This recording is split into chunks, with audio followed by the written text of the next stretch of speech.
عزیز دوستو، بزرگوں اور بھائیوں، کچھ چیزیں ایسی ہیں جن کا قرآن مجید نے بارہا تذکرہ فرمایا ہے۔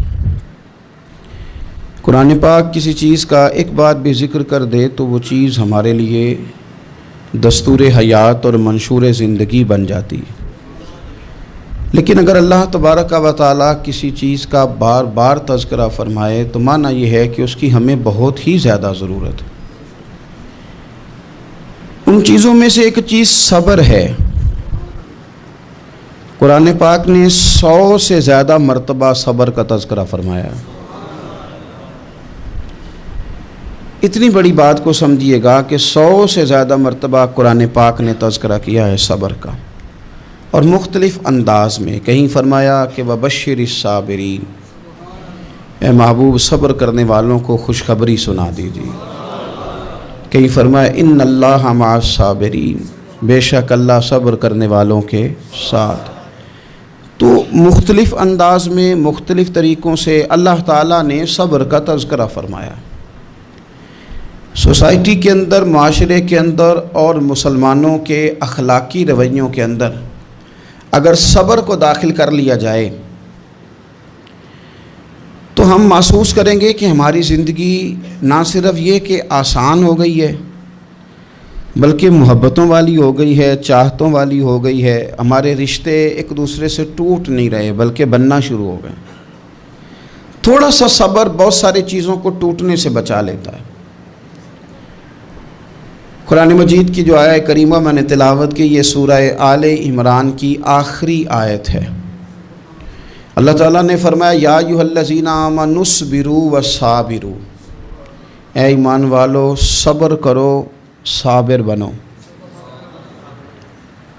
اے ایمان والو صبر کرو اور صابر بنو۔ کیا مطلب؟ پہلے صبر کا مطلب یہ ہے کہ اگر تمہیں کوئی ذاتی تکلیف پہنچے تو اس پر صبر کرو۔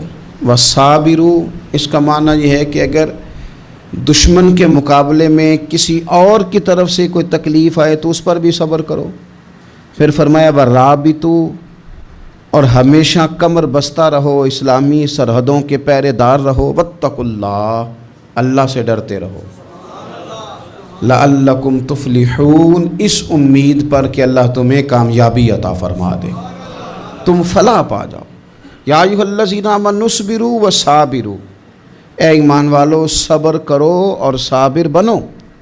صبر کرو، صابر رہو، یعنی جو ذاتی تکلیف آئے اس پر بھی صبر کرو۔ اور مصابرہ کا معنی سامنے سے آنے والی تکلیف، اگر بیماری آ گئی، کوئی پریشانی آ گئی، کہیں کوئی اپنا دنیا سے چلا گیا تو یہ ذاتی تکلیف ہے، اس پر بھی صبر کرنا۔ اور اگر اپنوں نے، بیگانوں نے کوئی تکلیف پہنچا دی، کوئی اذیت دے دی، وہ اذیت کئی صورتوں میں ہو سکتی ہے۔ تانا بھی ایک اذیت ہے، طنز بھی ایک اذیت ہے، کسی شخص کے بارے میں غلط کلمہ کہنا بھی ایک اذیت ہے، اور مقابلے میں کھڑے ہو جانا، لڑائی کرنا، یہ بھی ایک اذیت ہے۔ اس پر بھی صبر کرو۔ ورابطوا، اور اس طرح کرو کہ کمر بستہ رہو، جد و جہد کرتے رہو۔ واتقوا اللہ، اللہ سے ڈرو۔ لعلکم تفلحون، تاکہ تم کامیاب ہو جاؤ۔ صبر جب آپ کرتے ہیں نا اور صبر کا ارادہ کرتے ہیں تو اللہ تعالیٰ صبر کی توفیق بھی عطا فرماتا ہے۔ ہم نے یہ دیکھا ہے کہ ہمارے پاس نعمتوں کی کمی نہیں، ہمارے فریزر خوراک سے بھرے ہوئے ہیں، ہمارے دسترخوانوں پہ انواع و اقسام کی چیزیں چنی ہوئی ہیں، ہماری الماریوں میں کئی ہمارے لباس تیار شدہ لٹکے ہوئے ہیں، ہماری جیبوں میں ہماری ضرورت کا سرمایہ اللہ نے ہمیں دے دیا ہے۔ لیکن اس کے باوجود جو لوگ ایک دوسرے سے پیار نہیں کر پا رہے، جو ایک دوسرے کے قریب نہیں جا پا رہے، تو اس کی وجہ یہ ہے کہ صبر نہیں رہا، حوصلہ نہیں رہا، کسی چیز کو برداشت کرنا ہمارے مزاج کا حصہ ہی نہیں رہا۔ اور پھر چونکہ امت مسلمہ نے انقلاب برپا کرنا تھا، دنیا کو پیغام حق دینا تھا، اگر ان کے اندر حوصلہ ہی نہیں ہوگا، اگر انہیں صبر ہی نہیں کرنا آئے گا، استقامت ہی نہیں ہوگی، کہیں رکنا ہی نہیں آئے گا، تو یہ میدانوں کو سر کیسے کریں گے؟ کامیابیاں کیسے ان کا مقدر بنیں گی؟ رمضان المبارک میں بھی ماحول یہ ہو کہ افطاری سے 1 گھنٹہ پہلے نظر پوری ٹک جائے گھڑی پہ، اور تھوڑا سا بھی صبر مشکل ہو، اور رمضان المبارک میں سحری کے وقت میں اگر دہی والی دکان پہ بھی جھگڑا ہی ہو رہا ہو، اور شام کو سامان خریدنے میں بھی اگر بحث ہی ہو رہی ہو، تکرار ہو، جھگڑا ہو، تو پھر سیکھا کیا؟ پھر وہ جو ہمیں تربیت دی جا رہی تھی کہ ہم نے صبر کرنا ہے، تو پھر ہم نے اس میں حاصل کیا کیا؟ حدیث پاک سنیں گے، آپ کی طبیعت بڑی ٹھنڈی ہوگی۔ میرے نبی پاک صلی اللہ تعالیٰ علیہ وسلم ارشاد فرماتے ہیں کہ جو بندہ سوال سے بچنا چاہے گا، ارادہ کرے گا اللہ میں نے کسی سے نہیں مانگنا، فرمایا جو سوال سے بچنا چاہے گا رب اسے سوال سے بچا لے گا، اور جو لوگوں سے بے نیاز ہونا چاہے گا، کہے گا یا اللہ مجھے دنیا داروں کا محتاج نہ بنا، اپنی بارگاہ سے عطا فرما۔ جو لوگوں سے بے نیاز ہونا چاہے گا اللہ لوگوں سے بے نیاز کر دے گا، اور فرمایا جو صبر کا ارادہ کرے گا اللہ اسے صبر کی توفیق بھی عطا فرما دے گا۔ ارادہ تو کرے، پروگرام تو بنائے، توفیق تو اللہ دے گا۔ جو صبر کا ارادہ کرے گا اللہ صبر کی توفیق بھی عطا کر دے گا۔ اور حضور صلی اللہ تعالیٰ علیہ وسلم فرمانے لگے، یاد رکھو کسی بندے کو جو بہترین تحفہ دیا گیا ہے نا، اگر کسی کو کوئی بہترین عطیہ ملا ہے تو پھر اللہ تعالیٰ نے اسے صبر عطا فرمایا ہے۔ یہ بہترین تحفہ ہے، اس سے زندگی سنور جاتی ہے، اس سے انسان باوقار اور مطمئن ہو جاتا ہے، اس سے اس کے شب و روز آسانی سے بیتتے ہیں، وہ دنیا کی پک ڈنڈیوں سے آسانی سے گزر کے اللہ کی بارگاہ عالی مرتبت میں سرخرو ہو کر حاضر ہو جاتا ہے۔ لیکن اگر بے حوصلہ ہو، صبر نہ ہو، پھر نقصان روز بروز بڑھتا ہے۔ اور پھر میرے رسول پاک صلی اللہ تعالیٰ علیہ وسلم ارشاد فرماتے ہیں کہ اصل بات یہ ہے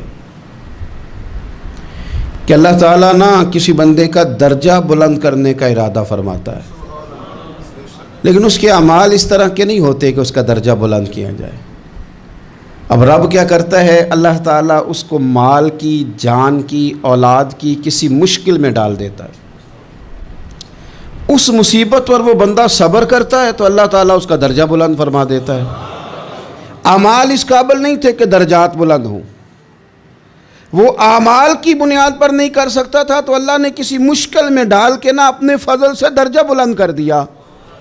اب جو راہ طریقت کا مسافر تھا، جو سلوک کی منازل طے کر رہا تھا، جو اللہ رسول کے قریب جانے چاہ رہا تھا، اس کے لیے کتنی آسانی ہو گئی کہ مجاہدہ تو زیادہ نہ کر سکا، کثرت سے نفلی صوم و صلات کا بندوبست تو نہ کر سکا، تھوڑا سا صبر کیا، رب نے اپنا اور اپنے محبوب کا قرب عطا فرما دیا۔ تو یہ تو آپ صبر کرنے کے لیے جب نکلے ہیں تو آپ نے تو رب رسول کو پا لیا ہے۔ یہ صبر تو وہ والا سفر ہے جس کی جو منزل ہے وہ اللہ رسول کا قرب ہے۔ تو ہم لوگ تھوڑی تھوڑی باتوں میں حوصلہ ہار جاتے ہیں، صبر چھوڑ جاتے ہیں، پریشانی بڑھ جاتی ہے، پتہ نہیں ایسے محسوس ہوتا ہے کہ جیسے یہی بندہ دنیا کا سب سے دکھی بندہ ہے۔ تو ایک تو یہ کہ ذاتی حیثیت سے صبر کرے، ایک یہ کہ پھر دشمن کا جب مقابلہ ہو، آمن نصبرو و صابرو، آپ کا جب مقابلہ سامنے کسی کے ساتھ ہو تو پھر تیر، تلواریں، اسلحہ، بندوقیں یہ نہیں زیادہ لڑتی، میدانوں میں حوصلے لڑتے ہیں، میدانوں میں صبر لڑتا ہے، میدانوں کے اندر توانائیاں لڑتی ہیں۔ میدان کربلا کے اندر کوئی مقابلہ نہیں تھا تیر کا تیر کے ساتھ، تلوار کا تلوار کے ساتھ کوئی مقابلہ نہیں تھا۔ میدان کربلا کے اندر ظلم کا صبر سے مقابلہ تھا۔ فتح کے ڈنکے یزید نے بجائے تھے، جشن ابن زیاد نے منایا تھا، لیکن قیامت تک اللہ نے جو فتح عطا فرمائی ہے تو وہ حسین ابن علی کے صبر کو عطا فرمائی، وہ سیدنا امام علی مقام کے صبر کو ملی۔ عزیز بھائی، صبر ہی ہمیشہ فاتح ہوتا ہے، صبر ہی جیتا کرتا ہے، صبر ہی کامیابیاں دیتا ہے، نتیجے صبر کے نکلتے ہیں، صبر کے حوصلے کے نتیجے ہوتے ہیں۔ ہماری جلد بازی ہمیں شکست خوردہ کر دے گی، ہمارا حوصلہ نہ ہونا ہمیں ہرا دے گا، ہم کمزور پڑ جائیں گے اگر ہم بے حوصلہ ہو جائیں گے۔ سنو، میرے نبی پاک علیہ السلام نے تربیت کی، حضور اپنی امت کو درس دیتے ہیں، حضور فرماتے ہیں پہلے تو کوشش ہی نہ کرو کہ تمہاری دشمن سے لڑائی ہو، اس چکر میں ہی نہ پڑو کہ لڑائی ہو، مسلمان امن والے ہیں، یہ پرامن لوگ ہیں، یہ امن پسند ہیں، یہ داعیے امن ہیں، یہ معاشرے میں مومن ہونا امن کی علامت ہے۔ فرمایا پہلے تو یہ پروگرام ہی نہ بناؤ کہ تمہاری لڑائی ہو، اور فرمایا پھر اگر ہو جائے نا تو پھر صبر کے ساتھ مقابلہ کرو، پھر ڈٹ کے مقابلہ کرو، اور پھر یاد رکھو کہ یہ جو جنت ہے یہ تلواروں کے سائے میں ہے، جنت تلواروں کے سائے میں تمہیں ملے گی۔ پھر ڈٹنا سیکھو۔ پہلے تو بات یہ کہ تم یہ ارادہ ہی نہ کرو لڑائی، اور اگر کبھی ہو جائے وہ لوگوں کو بتاؤ کہ ہیں ہم پرامن لوگ، پر دین کے لیے کھڑا ہونا ہو تو پھر ہم سے زیادہ کسی کو کھڑا بھی نہیں ہونا آتا، پھر ہم سے زیادہ کسی کے پاس طاقت بھی نہیں۔ حضرت مولا علی شیر خدا رضی اللہ تعالیٰ عنہ کے زمانے میں کفر کے ساتھ ایک جنگ ہو رہی تھی، تو کافروں نے نا جاسوس بھیجے کہ یار پتہ تو کرو مسلمانوں کی تیاری کس طرح کی ہے۔ تو جاسوس واپس جا کے کہنے لگا سمجھ کوئی نہیں آئی ان کی، وہ تو راہب قسم کے لوگ ہیں، صوفی قسم کے لوگ ہیں، وہ تو کٹے ہوئے ہیں دنیا سے، مسلوں پہ بیٹھ جاتے ہیں، رات کو تو لگتا ہے دنیا سے تعلق ہی کوئی نہیں، لیکن سویرے اٹھ کے میدان میں تلوار لے کے نکلتے ہیں تو لگتا ہے ان سے بڑا مجاہد ہی کوئی نہیں۔ یہ عجیب لوگ ہیں کہ رات کو مسلح پہ بیٹھے ہیں تو لگتا ہے کٹ گئے دنیا، یہ صوفی لوگ ہیں، درویش ہیں۔ یہی مسلمان کی شان ہے، ہو ہلکا یاراں تو برے شم کی طرح نرم، رزم حق و باطل ہو تو فولاد ہے مومن، ادھر آ ستمگر ہنر آزمائے تو تیر آزما، ہم جگر آزمائے، ہم تجھے اپنا حوصلہ بتاتے ہیں کتنا، دیکھ ہمارے حوصلے سے ٹکرا کے دیکھ یہ کتنا طاقتور اور مضبوط ہے۔ تو عزیز بھائی، اگر زندگی میں آپ کو صبر کرنا آ گیا، میں بڑے دنوں سے یہ عنوانات بیان کر رہا ہوں، اور آج تو خصوصی طور پر رمضان شریف کے اس جمعے میں اپیل کرنا چاہتا ہوں آپ سے کہ کمزور باتیں کرنی چھوڑ دیں، مایوسی کے جملے اپنی زندگی سے نکال دیں۔ ہم مسلمان ہیں، آپ بیمار ہو گئے ہیں تو یہ بھی خدا کا فضل ہے، گناہ معاف ہوں گے۔ اگر اللہ تعالیٰ نے فقیر بنا دیا، غریبی آ گئی ہے تو یہ بھی فضل ہے، امیروں سے پہلے جنت میں جائیں گے۔ اگر اللہ تبارک و تعالیٰ نے کسی جگہ آپ کو مکان نہیں دیا اور دوسرے کو دے دیا ہے تو آپ وہ لوگ ہیں جو عظیم سنت ادا کر رہے ہیں سیدنا بلال حبشی کی۔ اگر کسی جگہ کوئی کمزوری آ گئی ہے، کوئی پیچھے رہ گئے ہیں تو یہ خدا کا فضل ہے۔ اللہ تعالیٰ نے چاہا ہمارے لیے جو فیصلہ تو ہم اس پہ راضی ہیں، لیکن اپنی زندگی میں اور شکوے اتنے بڑھا لیے، ہم نے اتنے بڑھا لیے کہ لوگوں سے شکوے کرتے کرتے رب رسول سے بھی شروع کر دیے۔ غلام بھی کبھی شکوہ کرتا ہے، آقا کا بھی شکوہ ہوتا ہے، بندہ بھی کبھی شکوہ کرتا ہے، رب کا بھی شکوہ ہوتا ہے، یہ بھی کبھی ہوتا ہے۔ آپ نہ مانے پر یہ شکوہ ہے کہ میں بڑے ڈاکٹروں کے پاس گیا ہوں آرام نہیں آیا، نہ مانے پر یہ شکوہ ہے میں نے کبھی کسی کو ستایا تو نہیں پر میرے حالات نہیں ٹھیک ہوتے۔ آپ نہ مانے پر یہ شکوہ ہے کہ فلانے کے پاس دولت زیادہ ہے، اس نے پتہ نہیں وہ آگے نکل گیا اور میں پیچھے رہ گیا، نہ مانے پر یہ شکوہ ہے۔ کس سے کر رہے ہو؟ رب رسول سے؟ او آس بولے تے دی مہربانی اساں تے لاڈ ہی لڑاونے نے۔ کس سے شکوہ کر رہے ہو؟ خدا کے بندو، غلام غلامی کرتے ہیں، شکوے کرتے ہیں کوئی؟ حضرت ام سلمہ رضی اللہ تعالیٰ عنہ، شوہر کا نام ہے ابو سلمہ، بیٹے کا نام ہے سلمہ، کہتی ہیں میں، میرا شوہر، میرا بیٹا، تینوں، چھوٹا بیٹا میرا، ہم نکلے مکہ مکرمہ سے مدینہ طیبہ جانے کے لیے۔ ایک کی بیٹا ہے، خاندان جمع ہے، شوہر کی گود میں بیٹا، اونٹ کے پیچھے میں۔ فرماتی ہیں مدینے کی سرحد آ گئی تو میرے میکے والے آ گئے، کہنے لگے ابو سلمہ نہیں لے جانے دیں گے مدینے اپنی بیٹی کو۔ میں نے کہا میں مسلمان ہوں، میں تو اپنے شوہر کے ساتھ مدینے جاؤں گی۔ انہوں نے کہا نہیں جا سکتے، تو نے جانا ہے تو جا، ہماری بیٹی نہیں جائے گی۔ زبردستی مجھ سے انہوں نے مجھے میرے شوہر سے الگ کیا۔ کہتی ہیں پھر میرے شوہر کے قبیلے والے آ گئے، وہ کہنے لگے اگر تم اپنی بیٹی کو نہیں نہ جانے دیتے تو یہ جو ہمارا پوتا ہے یہ ہماری نسل ہے، تمہارا نہیں، اسے ہم نہیں جانے دیں گے۔ وہ بچہ اپنی طرف کھینچتے تھے، میں اپنی طرف کھینچتی تھی، مدینے کی سرحد پہ۔ یہ جھگڑا زمین کے لیے نہیں ہو رہا، مکان کے لیے نہیں ہو رہا، حضور کے مدینے جانے کے لیے ہو رہا، حضور کے مدینے جانے کے لیے ہو رہا، مدینے جانے کے لیے ہو رہا۔ لنگ کئی مہینے تے برس گئے تے تیری دید نو دیدے ہی ترس گئے، انہوں نے بچہ کھینچا، میں نے اپنی طرف کھینچا، میرے بچے کا بازو اتر گیا۔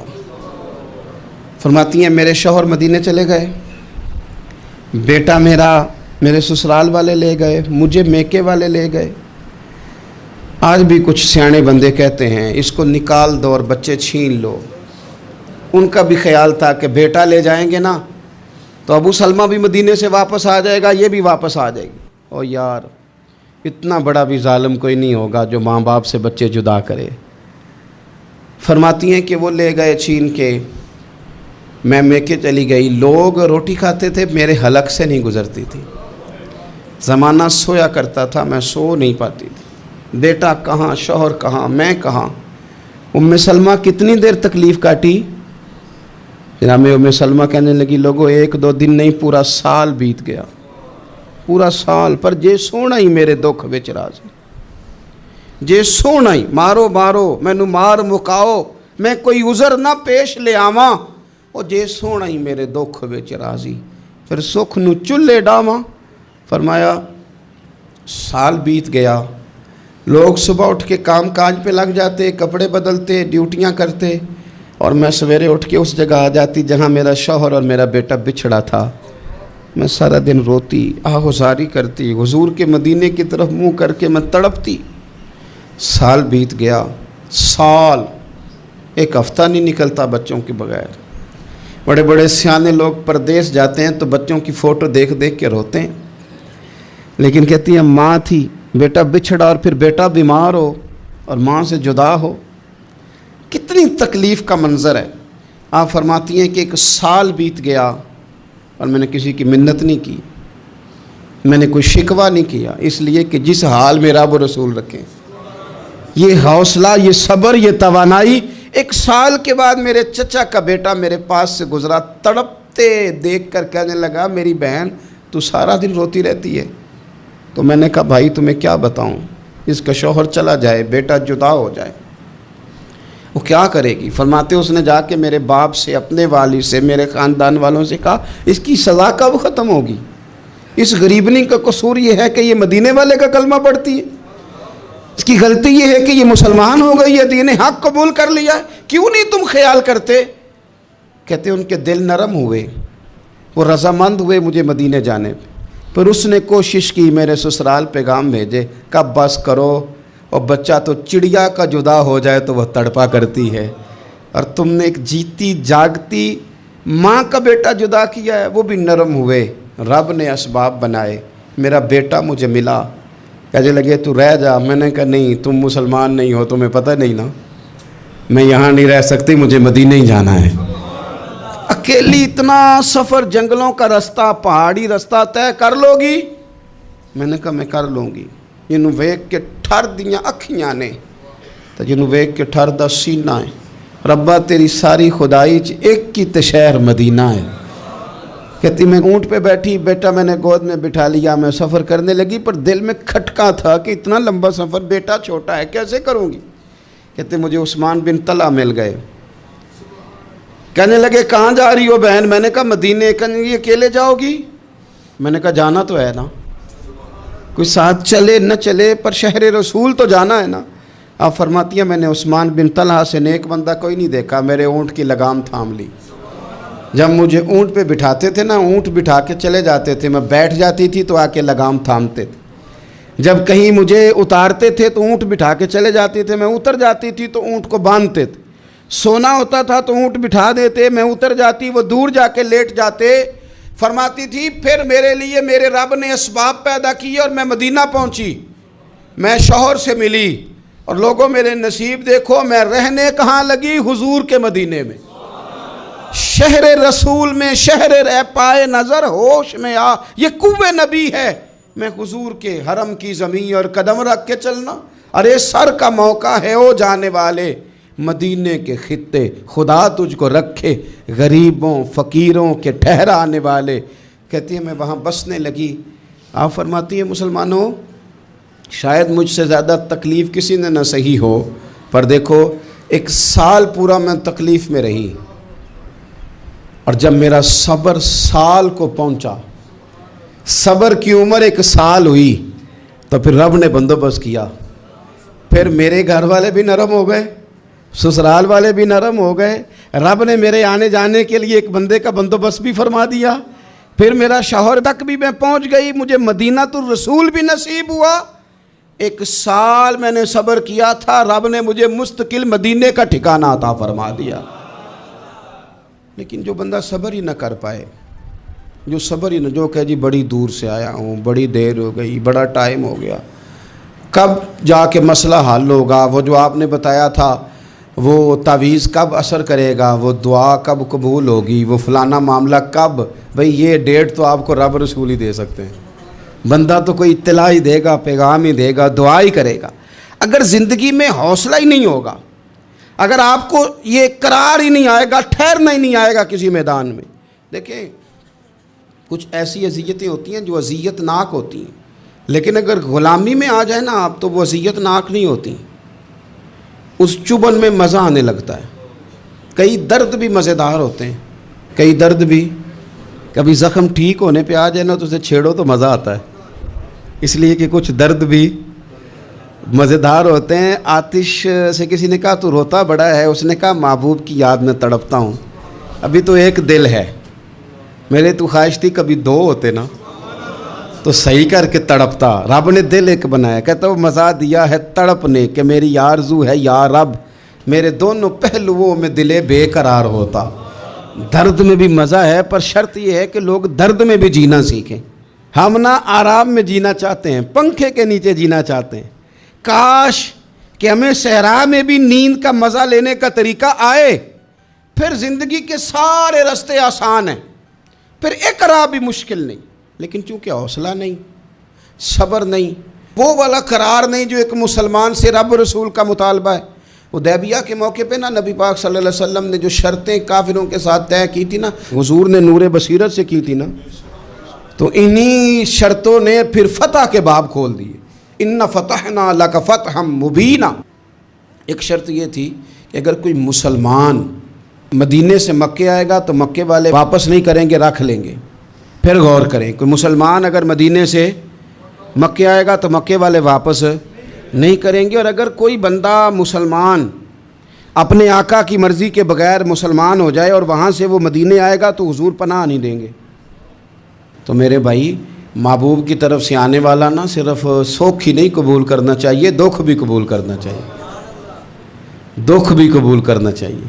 ہمارا یہ مسئلہ ہے کہ ہم نہ میٹھی میٹھی کے قائل ہیں, کڑوی کڑوی کے قائل نہیں. اگر وہ کبھی دکھ دے نا تو محبوب کا دکھ بھی سکھ سمجھ کے قبول کرو. ہاں اس کی طرف سے کانٹا ہے کبھی تو اسے پھول سمجھ کے قبول کرو, وہ چبھے گا نہیں, انشاءاللہ مزہ ہی دے گا, وہ قبول تو کرو نا. تو اب حضرت ابو بصیر رضی اللہ تعالیٰ عنہ ایک صحابی تھے, ایک تو حضرت ابو جندل رضی اللہ تعالیٰ عنہ تھے نا, تو وہ تو حدیبیہ میں آ گئے. حضور مجھے لے جائیں, تو نبی پاک نے فرمایا میں نے وعدہ کر لیا ہے, ان کو بھی حضور نے واپس بھیج دیا. اور یہ بیچارے نا اپنے آقا کی جیل توڑ کے مکے سے بھاگ کے مدینے آئے. یا رسول اللہ مجھے قبول کر لے, میں بھاگ آیا ہوں, وہ بڑا ظلم کرتے ہیں, مارتے ہیں, تکلیف دیتے ہیں. وہ آئے تو ادھر سے نا اس کے مالک نے 1-2 بندے بھی بھیج دیے رکا دے کے کہ یا رسول اللہ آپ کا تو وعدہ تھا کہ آپ بندہ رکھیں گے نہیں. یہ آئے اور رکا بھی آ گیا. اب ذرا منظر کو سمجھیں. ہمارا تو یہ مسئلہ ہے کہ کہتے ہیں کہ میری 99 باتیں مانی ہیں, ایک نہیں مانی, لہذا میرا تعلق ہی کوئی نہیں. لیکن یہاں کیا کیفیت ہے, بندہ رو رہا ہے, تڑپ رہا ہے, حضور میں مار سے بچتا ہوا آیا ہوں, جیل توڑ کے آیا ہوں, مجھے قبول کر لیں. ادھر رکا آ گیا کہ آپ کا وعدہ تھا رکھیں گے نہیں. اب یہ کتنا مشکل مسئلہ ہے.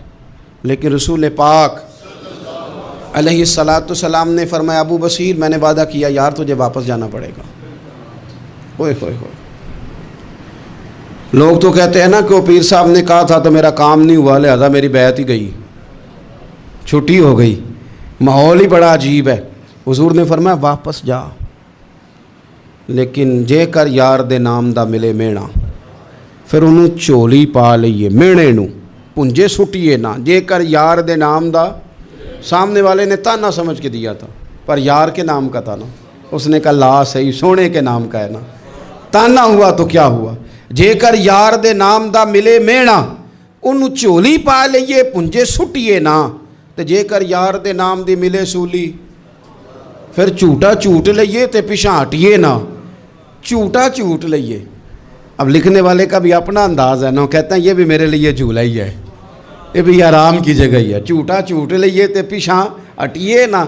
حضرت ابو بصیر رضی اللہ تعالیٰ عنہ سے حضور نے فرمایا واپس جانا ہے، کہ سونے ٹھیک ہے، کوئی شکوہ نہیں، کوئی گلہ نہیں، یہ بھی میرے محبوب کا حکم ہی ہے۔ اور کیا بات ہے، میرے نبی وعدوں کے پکے ہیں، کیا بات ہے، حضور نے جو کہا کر کے دکھایا۔ کہتے ہیں میں واپس جا رہا تھا، ایک دو بندے ساتھ تھے، جب مدینے کی حد گزر گئی نا، حضور نے تو کہا تھا نا مدینے میں پناہ نہیں دینی، تو میں نے اس سے کہا یار تلوار بڑی سونی ہے، ذرا دکھانا۔ اس نے دکھائی تو ایک کی میں نے گردن کاٹ دی، دوسرا ویسے ہی بھاگ گیا، اور بھاگ کے حضور کے پاس آیا، جی اس نے تو مار دیا ہے۔ تو سرکار فرمانے لگے میں نے تو وعدہ پورا کیا تھا نا، تم سے نہیں سنبھالا گیا تو معاملہ تمہارا ہے۔ اب حضرت ابو بصیر رضی اللہ تعالیٰ عنہ واپس آئے، عرض کی حضور اب میرے لیے کیا حکم ہے؟ حضور نے فرمایا میاں حکم وہی ہے، مدینے میں ہم نہیں رکھ سکتے، تم مدینے میں صحابہ تھے نا، حضور کی باتوں سے خوشبو لیتے تھے، مدینے میں نہیں رکھ سکتے۔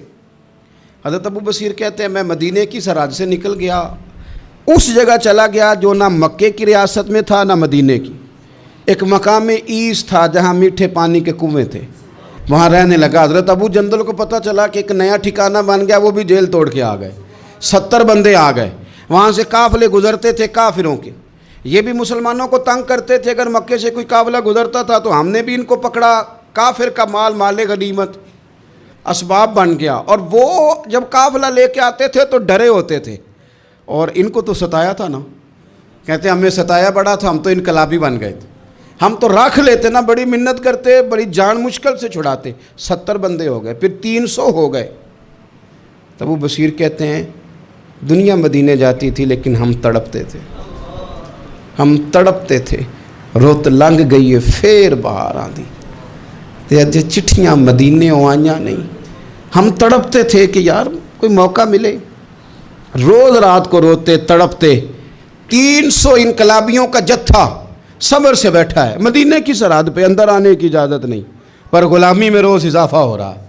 صبر دیکھو، غلامی میں روز اضافہ ہوتا ہے۔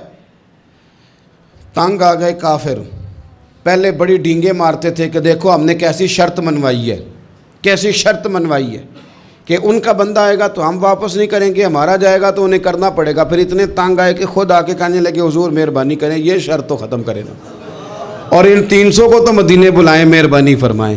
حضور بڑے خوش ہوئے، آج غلاموں کے نام پیغام لکھا، غلاموں کے نام پیغام لکھا، چٹھی لکھی حضور نے۔ چٹھی کس چیز کی لکھی؟ آ جاؤ یار مدینے آ جاؤ، چٹھی آئی مدینے آنے کے لیے، حضرت ابو بصیر کے نام چٹھی گئی، آ جا یار مدینے، آ جا تیرے نام پیغام سب لائی ہے سرکار نبی سے، اور آیا ہے بلاوا مجھے دربار نبی سے۔ پیغام آیا۔ حضرت ابو بصیر اتنے بیمار تھے کہ نزع کا عالم تھا، لیکن اس عالم میں بھی انتظار تھا۔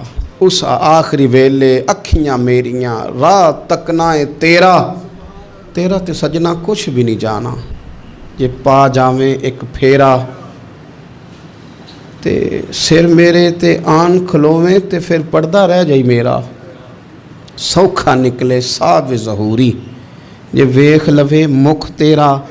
حضرت ابو بصیر کو نہ وہ رکا گیا، حضور کی چٹھی گئی تو یوں چٹھی پڑی، حضور نے فرمایا آ جا نا، رستہ کھل گیا ہے، تو آ جا، کھل گیا رستہ۔ دعا فرماؤ مدینے کے رستے کھل جائیں، کرو نا یار دعا مدینے کے رستے کھل جائیں۔ کچھ ایسے ہیں جنہوں نے سارے دکھ سنانے ہی مدینے جا کے ہوتے، کچھ لوگ ایسے ہیں جن کے دل اور کلیجے پھٹنے کو آ گئے، دعا کرو رستے کھل جائیں۔ حضور نے فرمایا آ جا تیرا راہ کھل گیا۔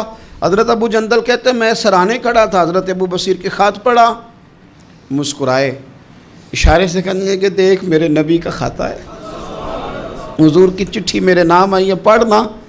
میں نے بھی پڑھی، پہلے روئے پھر کلمہ پڑھا، پھر میرا ہاتھ تھاما، روح ہی پرواز کر گئی، ہمیشہ کے لیے، ہمیشہ کے لیے۔ وہ ظاہری جسم کے ساتھ تو مدینے نہ پہنچے، پر قبر میں گئے تو مدینے والے کی زیارت نصیب ہو گئی، قبر میں حضور کی زیارت نصیب ہو گئی، قبر میں۔